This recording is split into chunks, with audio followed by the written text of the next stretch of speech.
Eu deixei no bloco anterior uma pergunta com relação à segurança pública, que é a grande preocupação da população brasileira, conforme atestam diversas pesquisas. Renan, como enfrentar o crime organizado e acrescentaria, o Brasil hoje já é um narco-estado? Começando no final da pergunta, o Brasil está num processo avançado para se tornar um narco-estado. Um modelo mexicano, um modelo colombiano de narco-estados, ou de repúblicas na América Central, como que são casos clássicos. E ele está num modelo avançado porque ele tem dois tipos de ocupação. Uma ocupação horizontal, que é a ocupação territorial, que quem faz a maior parte das vezes é o Comando Vermelho, mas, por exemplo, aqui na Baixada o PCC também faz. E há também a ocupação vertical, e ela é a ocupação nas instituições, dentro das polícias, dentro do mercado financeiro, dentro de ONGs, dentro da imprensa, dentro da política. Isso já está acontecendo. Quando você vê esses dois modelos, horizontal e a vertical acontecendo, e a infiltração ficando em âmbito nacional, como a gente viu com o Comando Vermelho, e quase ao topo de quase todas as instituições como o PCC, nós podemos falar com um certo grau de segurança que a gente está quase lá. Estamos quase lá. Como enfrentar? Nós temos que dar a eles um status anômalo. O que é o status anômalo? Nós queremos trazer para o Brasil o conceito de direito penal do inimigo, que é um jurista alemão dos anos 80, o Günther Jacobs, que esteve na Suprema Corte na Alemanha, ali no Tribunal Constitucional deles, que dá um status diferente. Se você é membro de uma facção, isso pressupõe então que você está em permanente cometimento de crime, porque você não reconhece a autoridade do Estado e, portanto, você vai permanentemente violar direitos humanos. Quando você faz ocupação de um território e estabelece sua própria lei, você está negando a lei brasileira. Então, o que se pressupõe, por exemplo, que você não tem mais, vamos dizer, certas prerrogativas na hora de se defender que um cidadão normal vai ter. Se eu sou vou dar um exemplo aqui, se eu sou um assaltante não faccionado, eu tenho direito penal. Se eu sou um assaltante ligado a uma facção, eu tenho direito penal do inimigo. Porque ao ser membro de uma facção, eu não reconheço mais a lei brasileira. São dois elementos diferentes. E aí você não tem, por exemplo, a presunção de inocência. Se a polícia te pegou e você está catalogado como membro do Comando Vermelho, você vai preso na hora. E a lei tem que ser muito dura e o direito tem que ser muito rápido.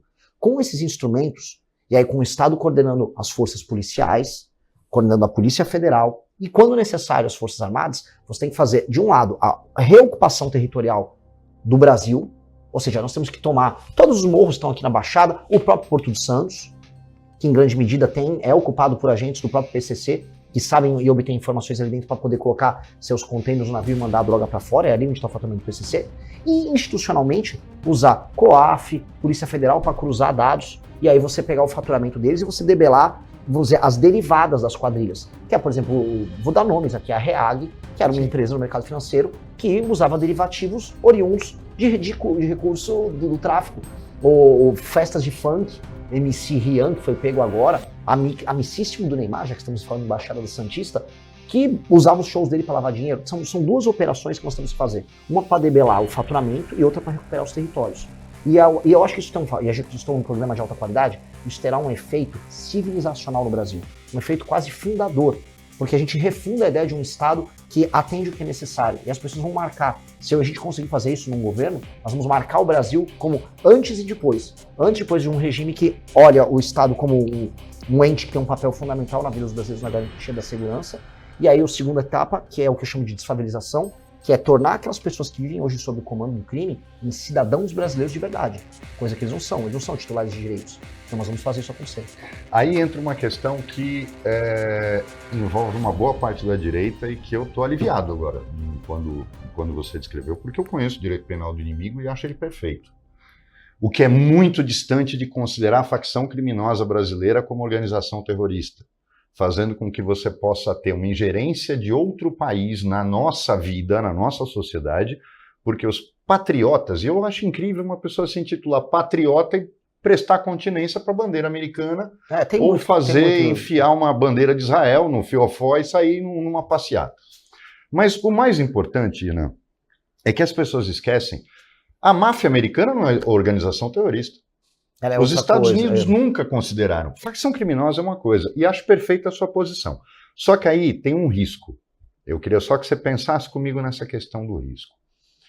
Primeiro, o Brasil, e eu já tive gente aqui, deputados federais que vieram aqui, que vieram aqui, falaram o seguinte: não pode mais criar outros órgãos, criar mais polícia. Por quê? A minha pergunta foi: existe um projeto que está engavetado há 15 anos na Câmara Federal, transformando a guarda portuária em polícia portuária. Os Estados Unidos devem ter hoje, a nível vamos falar de governo federal, umas 10, 12 agências para combate ao crime. E concorrentes, inclusive, entre elas. E elas não têm essa divisão rigorosa de competência. O ICE é só aquela que tem cara feia, mas você tem um serviço de imigração que tem poder de polícia, você tem polícia de fronteiras, e eu ouvi isso de um militar. Guarnecer fronteira não é problema nosso. Nosso é defender o país. Nós tínhamos que ter uma polícia de fronteira federal.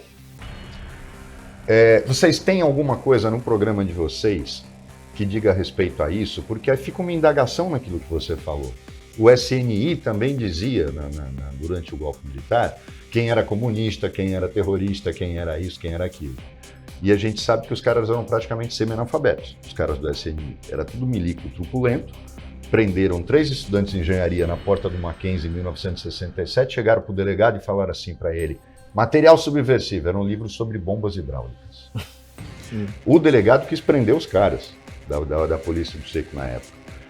Então, como é que você pensa em relação a isso? Você também é contra mais instituições? Você tem uma visão que a gente tem que fazer como, por exemplo, os países desenvolvidos que têm várias agências trabalhando, porque isso gera até uma concorrência entre elas para quem mostra mais serviço?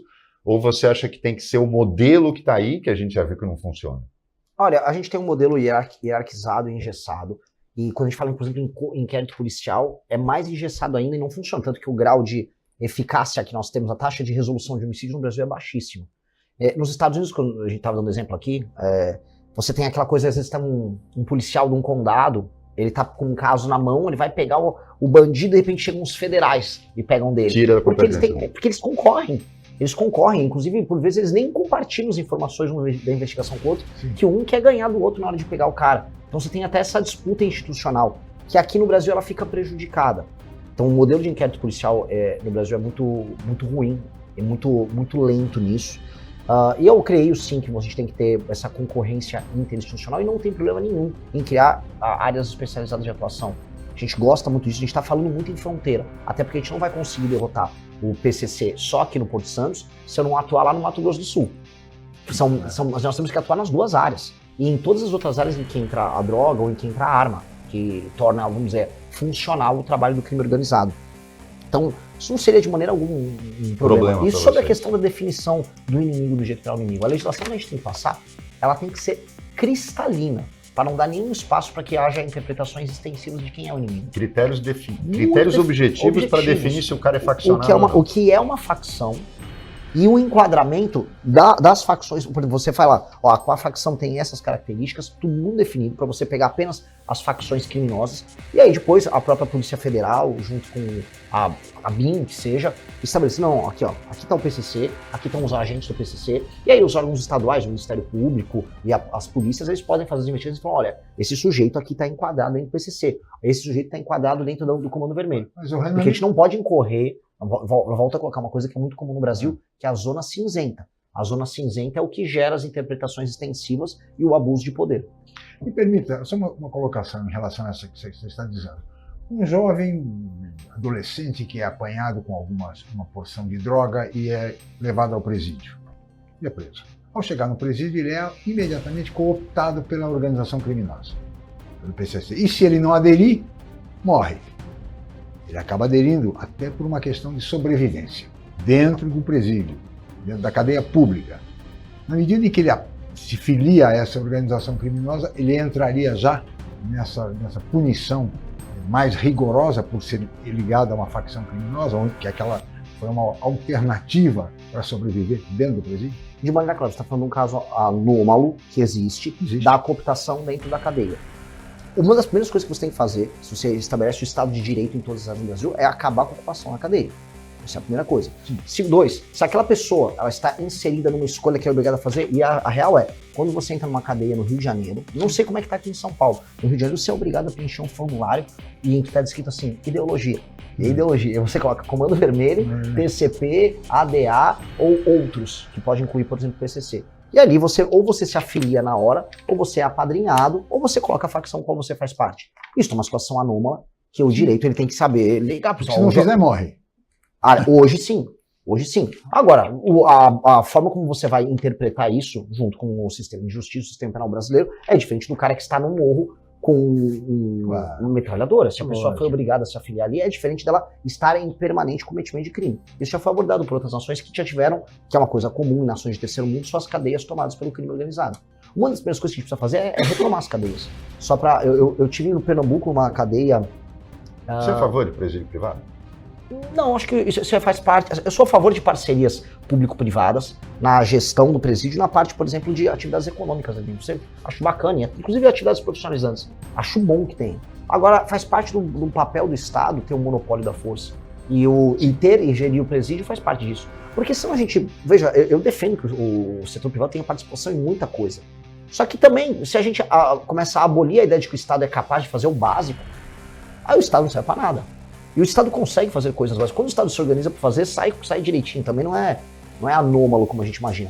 O Estado, em muitas áreas, não funciona porque o sistema de recompensas e incentivos, ele é viciado. Se a gente acerta o sistema de incentivos, ele funciona.